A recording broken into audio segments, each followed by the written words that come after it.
Hello dear student, কেমন আছো? I hope প্রত্যেকে শুধু ভালো নয়, ভীষণ ভালো আছো। স্ক্রিনের ওপর লাভ ক্ষতি চ্যাপ্টার একটা কোশ্চেন দেখা যাচ্ছে, তাই না? প্রশ্ন।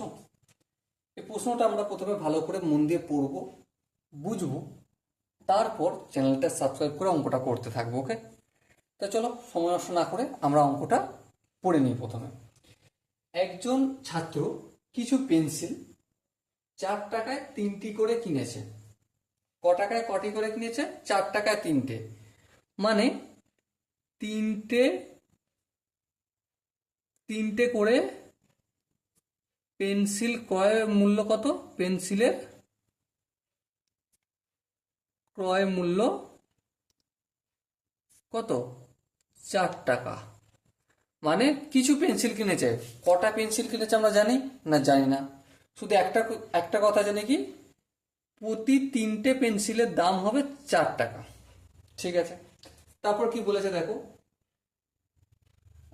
একজন ছাত্র কিছু পেন্সিল 4 টাকায় 3টি করে কিনে সবগুলি 5 টাকায় 4টি করে বিক্রি করেছে, মানে 5 টাকায় 4টি করে।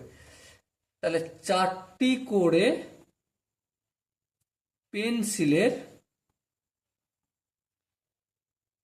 বিক্রয় মূল্য কত? বিক্রয় মূল্য 5 টাকা। এটা আমরা বুঝতে পারলাম। বেশ, এবার দেখো একটি পেন্সিলের তাহলে ক্রয় মূল্য কত হবে? 4/3 টাকা। আচ্ছা, একটি করে পেন্সিলের বিক্রয় মূল্য কত হবে? 5/4 টাকা। তাহলে আলটিমেট আমরা দুটো সংখ্যা পেলাম। ক্রয় মূল্য, বাইং প্রাইস কত? 4/3 টাকা, এটা একটা পেলাম। আর সেলিং প্রাইস, সেলিং লিখে রাখছি শুধু, 5/4 টাকা। এবারে এই দুটোর মধ্যে কোনটা বড়, এটা আমরা কিভাবে নির্ণয় করি? দেখো, এখানে আমি একটু রাফের সাহায্যে বোঝানোর চেষ্টা করছি। 4/3 আর হচ্ছে 5/4, তাই তো? 4 আর 3 লসাগু 12, তাহলে বোধটাকে দুটোকেই আমি 12 দিয়ে গুণ করে দিচ্ছি। 3×4 = 12 আর 3×4 = 12, তাহলে 4×4 কত হবে? 16, আর এটা 3×5 কত হবে? 15। সো কোনটা বড়? 16টা বড়। 16টা মানে 4/3টা বড়, তাই তো? তাহলে এখানে দেখো কোনটা বড়? ক্রয় মূল্যটা বড়। 4/3 ইজ গ্রেটার দেন 5/4। তার মানে ক্রয় মূল্য, বাইং প্রাইস যদি বেশি হয়, তাহলে এখানে কি হয়েছে? ক্ষতি হয়েছে। হ্যাঁ, ক্ষতি। তাহলে এক একটা পেনে কতটা ক্ষতি হয়েছে?